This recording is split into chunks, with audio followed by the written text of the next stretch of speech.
c'est la vérité, parce que moi j'ai pu après recouper toutes ces informations avec des sources crédibles, généralement très bien informées au sein même de la tanière et de la délégation officielle. On va commencer par les primes.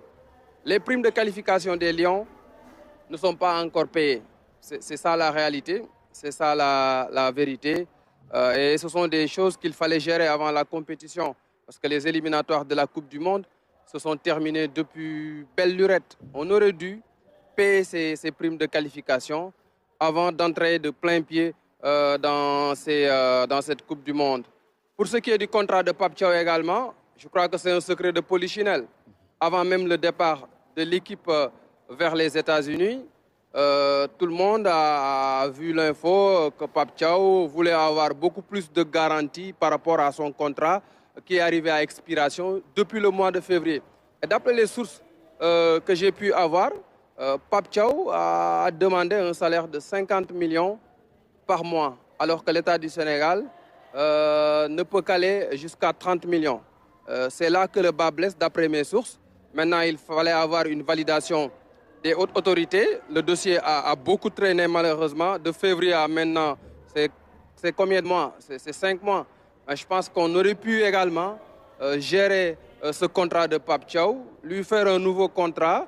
Comme ça, il pourra entamer la Coupe du Monde avec beaucoup plus de sérénité. Et ça n'a pas été le cas.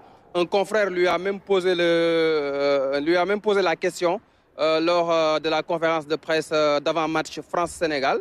Et Pape Thiaw a botté en touche, disant que le contrat est derrière lui, c'est un patriote et qu'il est focus sur la Coupe du Monde.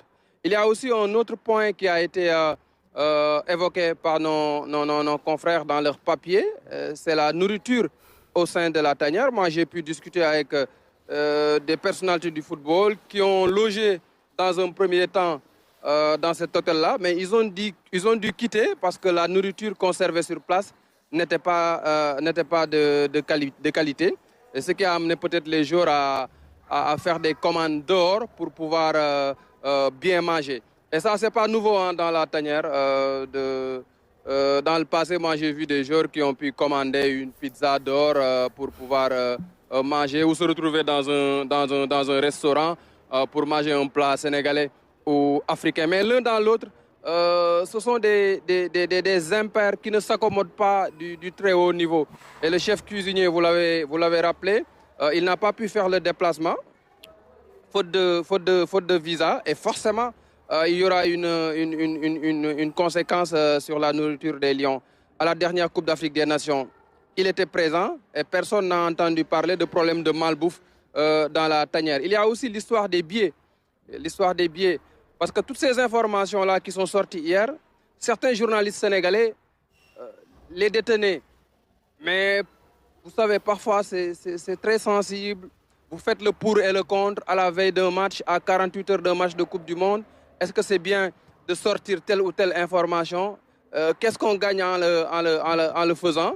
Et les journalistes sénégalais qui sont là, les envoyés spéciaux, font leur travail avec beaucoup de responsabilités. Ce n'est pas de la rétention d'informations, mais c'est une question de restabilité. Maintenant, pour revenir sur les billets, moi, 3 jours avant le match contre la France, des supporters avec qui j'ai parlé m'ont dit qu'il y a des fédéraux qui ont amené des billets et qui les ont donnés à des tierces personnes qui les vendent à des prix exorbitants. Moi, j'ai pu avoir ces réactions de la part de supporters sénégalais, notamment du côté de New York. Donc voilà autant d'impairs qui plombent un peu l'ambiance à 48 heures, 72 heures d'un match aussi important comme celui face à la Norvège. Et toutes ces informations, malheureusement, ce sont des informations qui recoupent la réalité, qui sont conformes à la réalité. Et si vous regardez bien, la Fédération sénégalaise de football n'a pas fait de démenti depuis hier. Ça veut dire que tout ce qui a été dit, c'est la vérité. En tout cas, ça justifie d'une part la défaite face à l'équipe de France. Bu fekkente ne joueurs yi mënuñoo am lekk bu baax ci hôtel ba ñu nekk loolu rek mën na tax joueurs yi teel a sonn face à l'équipe de France mooy la question que je vous posais la dernière fois lan moo tax équipe bi njëkk a sonn équipe de France.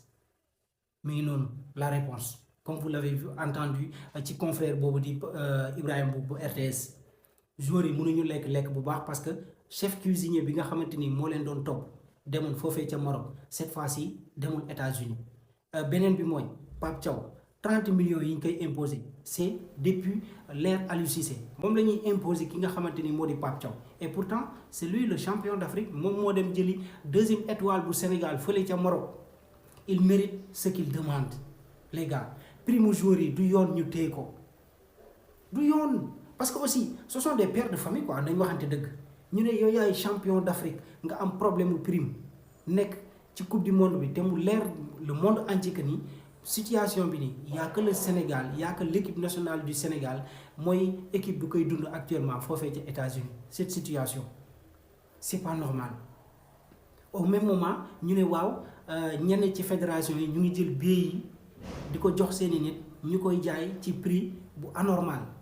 situation yi nii comme vous l'entendez Ibrahima bu wax na ko bis équipe nationale bu Sénégal génnee ci genre situation yi kenn xamul kañ la et là ñu ngi commencé waat replonger lii yoon la avec ça ñu bëgg résultat mënul nekk j'ai été le premier à critiquer l'équipe bi ñu jëlee défaite face à l'équipe de France mais situation yi nii wane na lépp